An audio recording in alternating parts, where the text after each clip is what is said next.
이번 순서는 조성태 박사의 백세 건강 한방톡톡 시간입니다. 팔팔한 여러분의 백세 건강을 위해서 박사님만의 특별한 건강 비법도 전해드리고 여러분의 건강 고민까지 만나보는 시간입니다. 오늘은 신길동에서 고현주 님이 질문을 주셨네요. 박사님 안녕하세요. 건강에 관심이 많은 40대 주부입니다. 저는 박사님의 방송을 보다가 꼭 한번 여쭤보고 싶은 게 있었어요. 저는 평소에 꿈을 정말 자주 꿉니다. 거의 매일 꿈을 꾸는 편인데요. 잠에서 깨면 생생한 꿈도 있고 금세 기억나지 않는 꿈도 있어요. 그런데 꿈도 한의학적으로 설명될 수 있다는 말을 들은 적이 있는데 사실인가요? 꿈은 왜 꾸는 것인지, 꿈을 자주 꾸면 건강에 안 좋은 것인지 궁금합니다. 네, 꿈을 자주 꾸신다는 40대 주부님이신데요. 저도 꿈을 좀 평소에 자주 꾸는데 정말 한의학적으로 꿈에 대한 설명이 가능한가요? 네. 아나운서도 꿈을 자주 꾼다고 그러셨어요. 근데 이 꿈이 여드름과 연관된다는 것을 아셔야 됩니다. 여드름이 많이 나는 사람, 꿈 때문에 많이 난다는 걸 아셔야 돼요. 또 생리통, 그 다음에 위통, 이런 것이 다 여드름과 연관될 수가 있습니다. 이게 왜 연관될 수가 있느냐? 꿈이라는 것은 심장과 연관됩니다. 심장과. 심장이라는 건 뭐냐면 화입니다. 화. 너무 깨끗하고 맑고 착한 사람이에요. 그런 사람들이 꿈을 많이 꿉니다. 착하고 맑고 깨끗해. 그런데 자신에 대해서는 달달달 볶는 거예요. 왜? 차를 내니까. 그래서 그런 사람들이 밤이 되면 깊은 잠을 못 자고 꿈을 꾸는 것입니다. 그래서 잠깐 졸면서도 꿈을 꾸는 사람이 있어요. 졸면서도. 그래서 자기는 꿈을 너무 많이 꿔서 잔 것 같지 않다. 이건 분명히 병이기 때문에 한약을 써서 치료를 해야 됩니다. 꿈을 많이 꾸는 사람들이 대개 나타나는 게 아까 얘기했듯이 여드름처럼 뾰루지 같은 게 잘 올라와요. 또 위통이 잘 나타나요. 또 가슴의 통증이 잘 나타나요.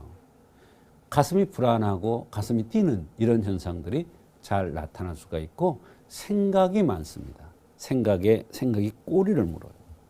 그러면 이런 현상들은 바로 손발의 땀과 겨드랑이의 땀으로 연결됩니다.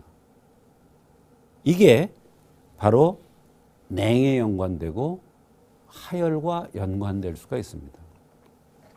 냉도 그냥 나오는 냉이 아니라 오색대야라는 것이 나옵니다. 오색대야는 특징이 있습니다. 냉이 대개 투명하거나 약간 흰색으로 나오거나 이런데 오색대야는 오이직 썩은 것 같은 또는 핏덩어리 같은 이런 것이 색깔로 나올 수가 있습니다.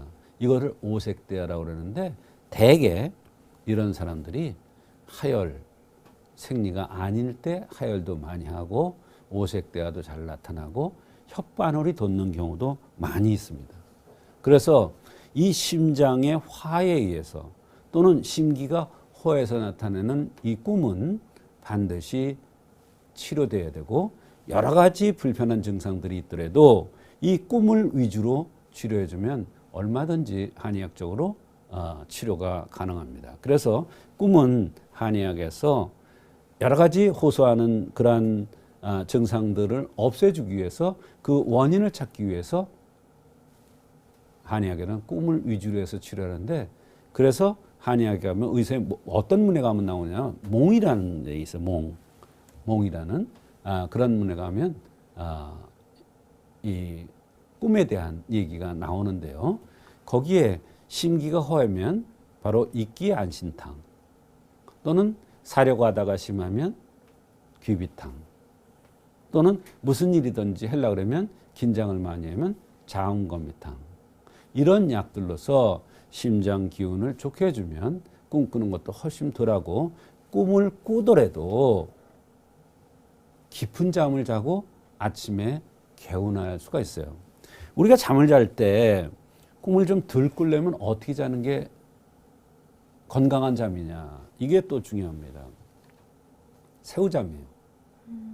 새우잠을 자야 바로 자면서 방구를 붕붕 끼면서 심장에 부담이 안 가는 겁니다.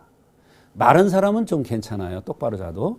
그런데 뚱뚱한 사람, 배꼬래가 큰 사람, 엉덩이가 큰 사람이 똑바로 자면 심장 마비가 올 수가 있어요.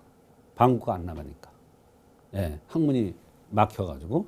그런 사람은 옆으로 이렇게 자면 바로 방구가 붕붕 나서 심장이 부담이 안 가요.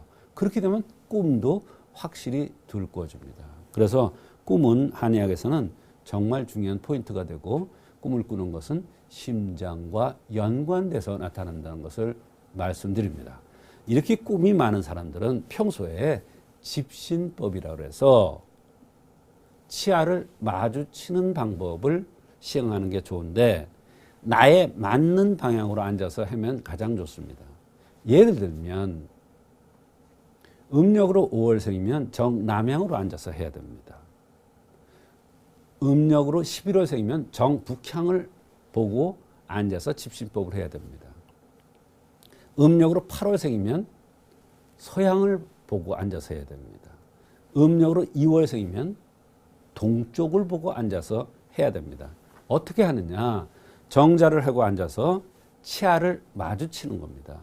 가볍게 마주치면 바로 심장이 안정돼서 꿈꾸는 것도 훨씬 덜하고 심장에도 도움이 되고 그런데요. 자, 보세요. 어떻게 하냐면 치아를 요게 집신법이에요. 정신을 모은다. 심장을 안정시킨다. 요거를 몇 번을 하느냐 하면 36번을 합니다. 그런데 세게 하지 마시고 천천히 호흡과 같이 해야 제대로 된 효과를 볼 수가 있습니다.